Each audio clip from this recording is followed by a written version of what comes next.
Kwa hiyo haya maelekezo ni maelekezo makubwa. Amen. Sio kasema sikusema.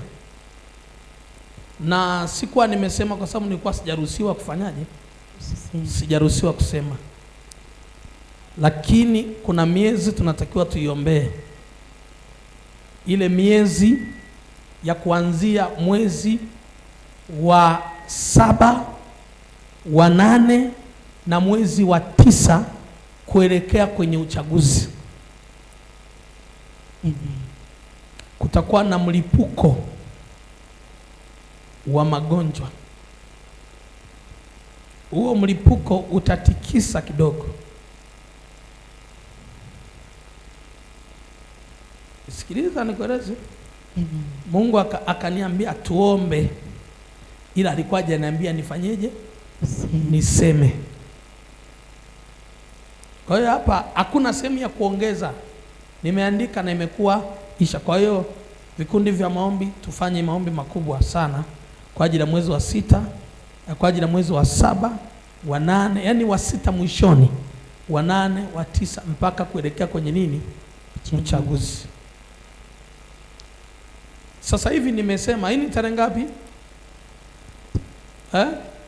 Mambo yakitokeaga wanasema hawakusemaga, wamekuja kusema sasa hivi.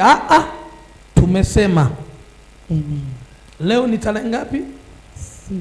Tarehe 6. Tarehe 6 mwezi wa ngapi? Wa 4. Mwezi wa 4. Tarehe 6 mwezi wa 4. Aya nilionyeshwa nikiwa siku 3 kavu za maombi kwamba tuombee mwezi wa, yani mwezi wa mwisho wa 7, wa 8, wa 9 mpaka kuelekea pale kwenye uchaguzi. Kutakuwa kuna hali ya yani hali ya tafrani ya ugonjwa. Amen. Tuombe. Niliona watu wengi wanapotea kwenye hii eneo, lakini tuombe Roho Mtakatifu azuie tauni. Amen. Kwa hiyo nikaa nimepewa maelekezo. Haya maelekezo lazima tuyafanye.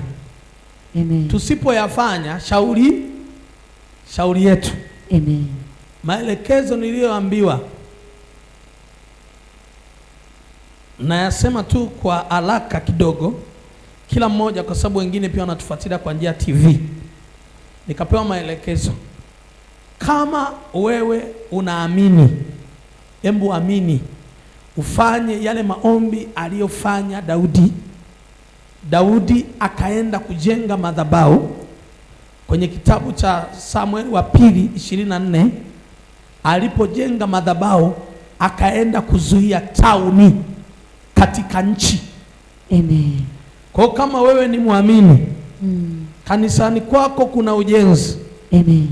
Au hakuna ujenzi, toa sadaka. Hiyo sadaka unganisha watoto wako. Kuna watu wana makanisa lakini hayana ujenzi.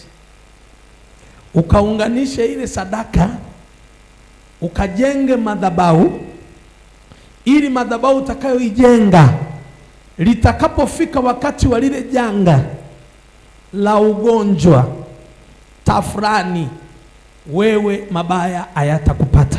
Amen. Wala tauni haitakuja kwenye nyumba. Amen.